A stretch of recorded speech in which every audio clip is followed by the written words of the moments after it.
Begin in a friendly way. In talking with people, don't begin by discussing the things on which you differ. Begin by emphasizing, and keep on emphasizing, the things on which you agree. Keep emphasizing, if possible, that you are both striving for the same end and that your only difference is one of method and not of purpose. Get the other person saying yes, yes, at the outset. Keep your opponent, if possible, from saying no. No a response, according to Professor Overstreet, one is a most difficult handicap to overcome. When you have said a no, all your pride of personality demands that you remain consistent with yourself. You may later feel that the no was ill-advised, nevertheless, there is your precious pride to consider. Once having said a thing, you feel you must stick to it. Hence it is of the very greatest importance that a person be started in the affirmative direction. The skillful speaker gets, at the outset, a number of yes responses. This sets the psychological process of the listeners moving in the affirmative direction. It is like the movement of a billiard ball. Propel in one direction, and it takes some force to deflect it, far more force to send it back in the opposite direction. The psychological patterns here are quite clear. When a person says no and really means it, he or she is doing far more than saying a word of 2 letters. The entire organism, glandular, nervous, muscular, gathers itself together into a condition of rejection. There is, usually in minute but sometimes in observable degree, a physical withdrawal or readiness for withdrawal. The whole neuromuscular system, in short, sets itself on guard against acceptance. When, to the contrary, a person says yes, none of the withdrawal activities takes place. The organism is in a forward-moving, accepting, open attitude. Hence the more yes we can, at the very outset, induce, the more likely we are to succeed in capturing the attention for our ultimate proposal. It is a very simple technique, this yes response. And yet, how much it is neglected.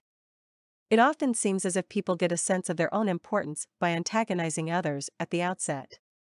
Get a student to say no at the beginning, or a customer, child, husband, or wife, and it takes the wisdom and the patience of angels to transform that bristling negative into an affirmative.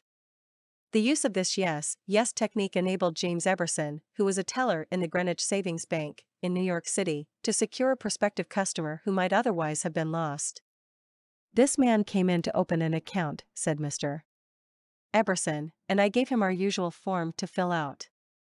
Some of the questions he answered willingly, but there were others he flatly refused to answer. Before I began the study of human relations, I would have told this prospective depositor that if he refused to give the bank this information, we should have to refuse to accept this account.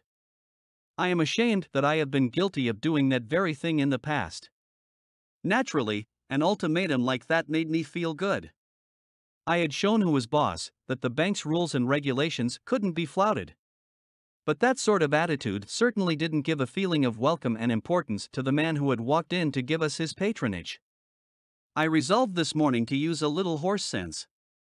I resolved not to talk about what the bank wanted, but about what the customer wanted.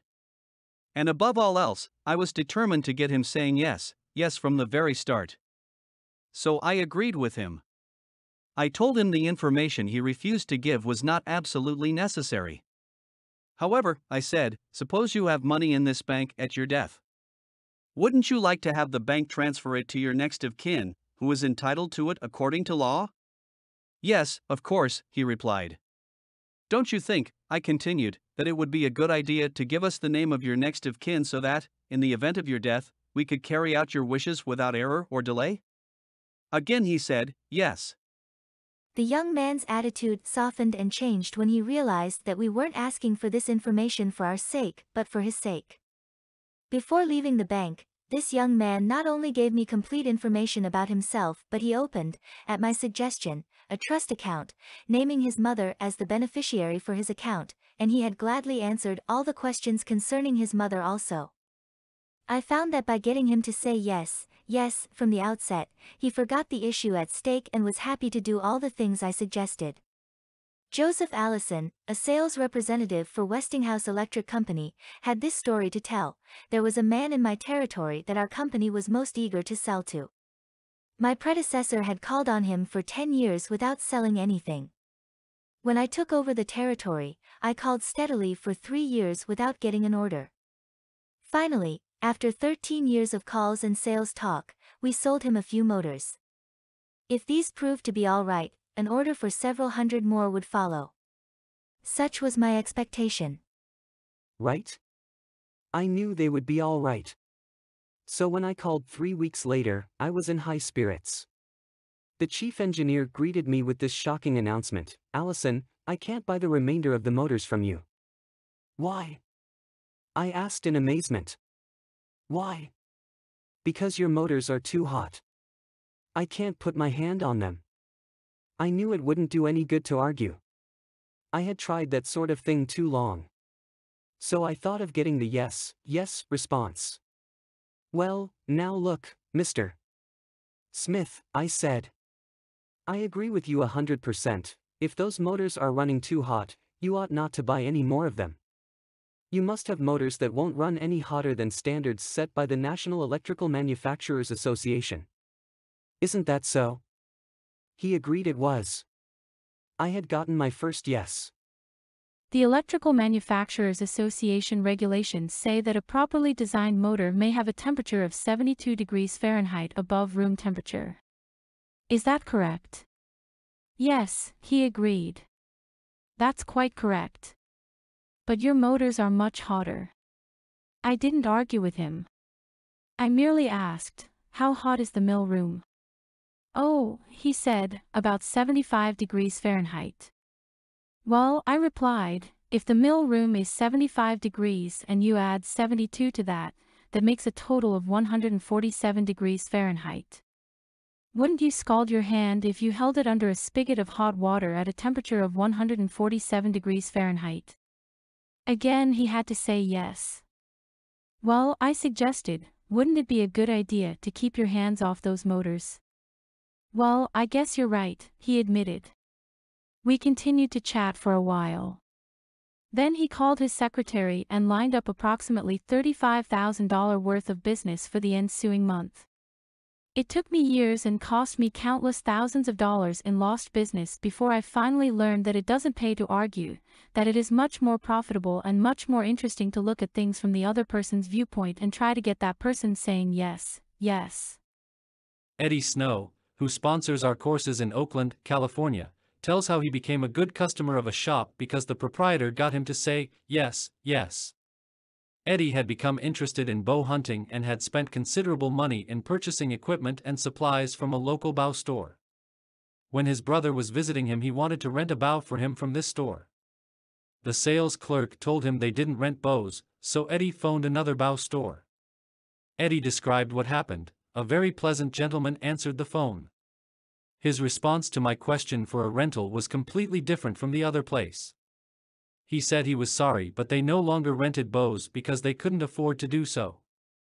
He then asked me if I had rented before. I replied, yes, several years ago. He reminded me that I probably paid $25 to $30 for the rental. I said yes, again.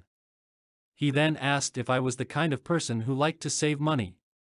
Naturally, I answered yes. He went on to explain that they had bow sets with all the necessary equipment on sale for $34.95.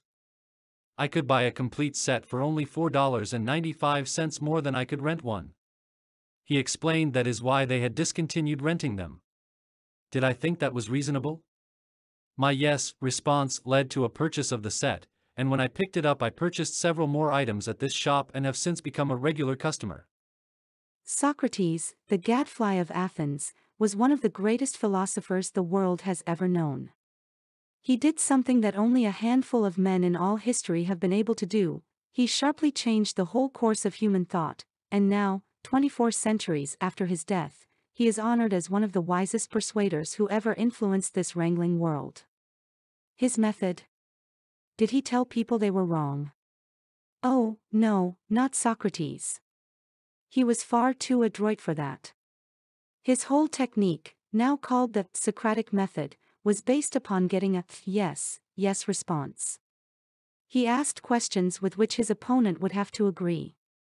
He kept on winning one admission after another until he had an armful of yes. He kept on asking questions until finally, almost without realizing it, his opponents found themselves embracing a conclusion they would have bitterly denied a few minutes previously. The next time we are tempted to tell someone he or she is wrong, let's remember old Socrates and ask a gentle question, a question that will get the yes, yes response. The Chinese have a proverb pregnant with the age-old wisdom of the Orient: he who treads softly goes far. They have spent 5,000 years studying human nature, those cultured Chinese, and they have garnered a lot of perspicacity. He who treads softly goes far.